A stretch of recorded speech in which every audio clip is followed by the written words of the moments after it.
Bien amigos, ¿qué tal? ¿Cómo están? Espero que se encuentren muy bien. Mi nombre es Edgardo Quiñones. En esta oportunidad les voy a platicar sobre la Guerra Civil de Guatemala, conocido también como conflicto armado y época de la violencia. En la región donde yo vivo es conocido como la época de la violencia.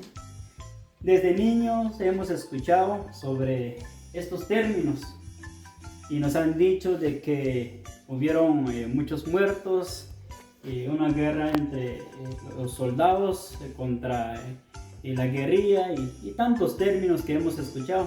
Quizás usted ya conocía algo sobre el tema o quizás le va a resolver algunas dudas que usted tenía. Entonces de esto les voy a platicar sobre el conflicto armado interno sucedido en nuestro país, Guatemala. Entonces empezamos. El 13 de noviembre en el año 1960 fue un alzamiento fallido de un grupo de oficiales, suboficiales, soldados, haciendo un total del 30% de soldados guatemaltecos. Entonces es un alzamiento fallido en contra del presidente Miguel Ydígoras Fuentes. ¿Quiénes fueron los personajes que lideraron esta organización? Coronel retirado Carlos Paz Tejada, Teniente Coronel Alejandro de León Aragón, que en el tiempo de Juan José Arévalo y Jacobo Arbenz Guzmán fue ministro. Aquí tenemos al teniente Marco Antonio John Sosa, tenemos al subteniente Luis Turcio Lima, tenemos al subteniente Luis Trejo Esquivel. Entonces, estos fueron los líderes de esta organización que se alzó contra el gobierno del presidente Miguel Ydígoras Fuentes. ¿Por qué se levantaron? Porque estaban en descontento por la corrupción y malos manejos en el gobierno, y también porque el presidente había recibido una tropa de más de 800 soldados norteamericanos, ya que atacarían al país cubano. Este presidente recibió a estos más de 800 soldados que estarían en el departamento de Retaluleu para poder entrenarse y luego hacer el ataque. Bueno, entonces los más de 30% soldados que se levantaron estaban en contra de todo lo que estaba sucediendo en el país guatemalteco. Ya teníamos claro eso.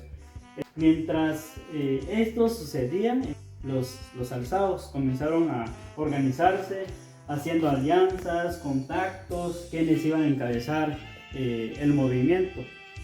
Pero pasó algo que no se esperaba: hubieron denuncias. El Estado supo de que había un grupo o organización que se había levantado en contra del gobierno. Entonces ellos tuvieron que actuar rápido y tomaron Matamoros el 13 de noviembre. Y entonces también esto les causó una desorganización, ya que todo lo hicieron rápido. Entonces ya se había oficializado de que había una organización en contra del gobierno. Entonces ellos tuvieron que tomar Zacapa y Puerto Barrios, donde estaba Marco Antonio John Sosa, Luis Turcio Lima y Luis Trejo Esquivel. Entonces el Estado, con apoyo de la tropa de más de 800 soldados que estaba establecido en Retaluleu, que estos, como les había mencionado, eran norteamericanos, vencieron esta organización de alzados en tan solo 2 días. ¿Pueden creer eso? Muchos se rindieron y otra buena parte tuvo que seguir. Después de un tiempo surgieron varias organizaciones.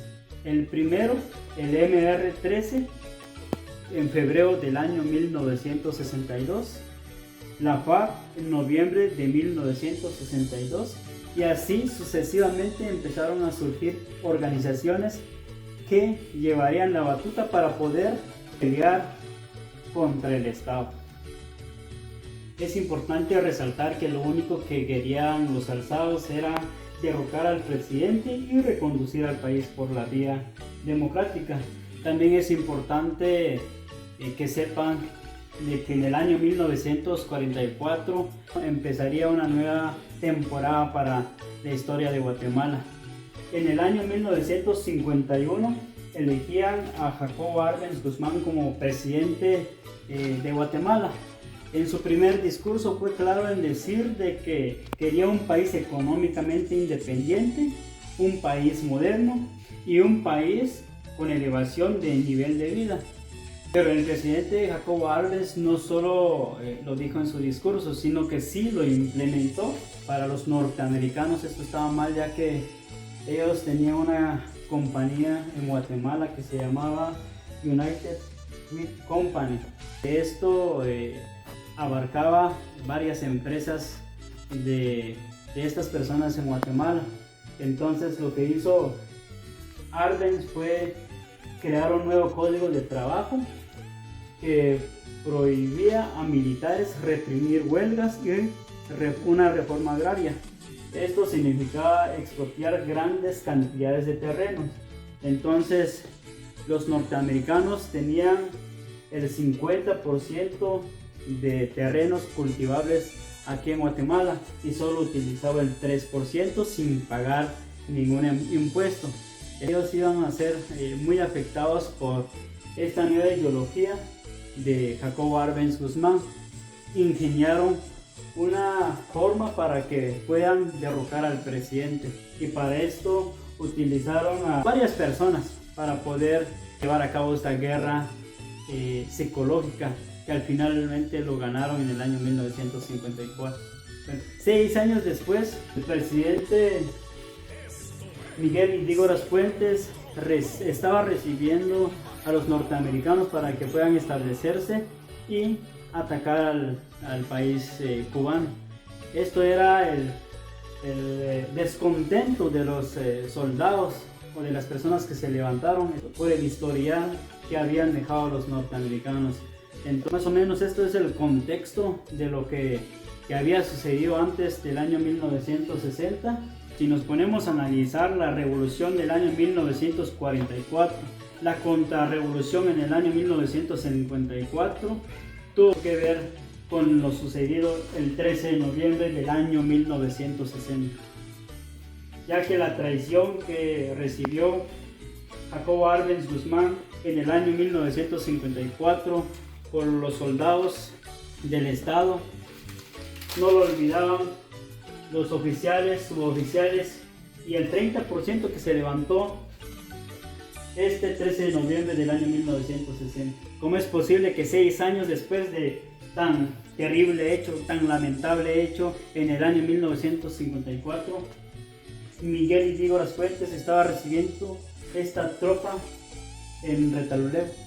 De esta manera podemos justificar al analizar los hechos sucedidos el 13 de noviembre del año 1960. Los resultados que dejó la guerra civil en Guatemala fueron más de 200,000 muertos y más de 40,000 desaparecidos. En el año 1980 en adelante, los departamentos más afectados fueron Huehuetenango, Quiché, Sololá y Guatemala. Un claro ejemplo, en el departamento de Huehuetenango, acá donde yo vivo, murieron muchas personas. Tengo familiares que murieron. Asimismo, tengo varios familiares que se refugiaron en el estado de Chiapas, del país de México. Mis papás, al contar esta historia, transmiten ese dolor que se vivió en la época de los 80. Mi mamá tenía la edad de 8 años, mi papá 9 años cuando sucedió esto. Ellos vivieron esta época tan difícil que ellos jamás lo olvidan.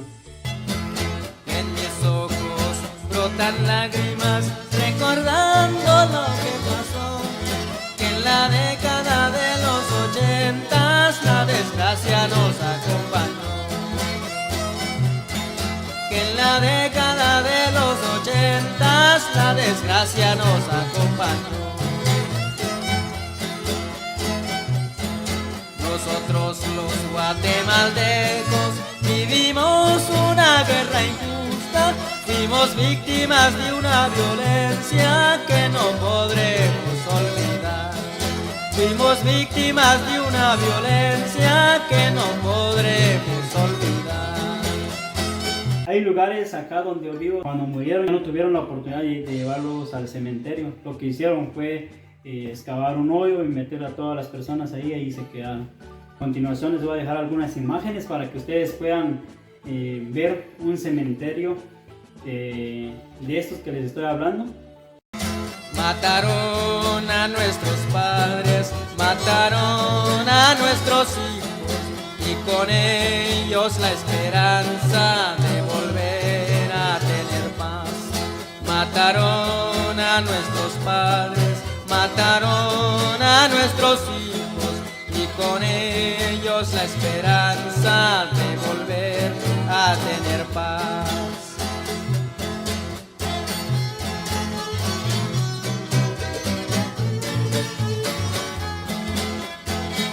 Al analizar esta situación, nos llenamos de tristeza, de dolor, al recordar tantos familiares que desaparecieron. Esto ha sido la información sobre el conflicto armado interno en Guatemala.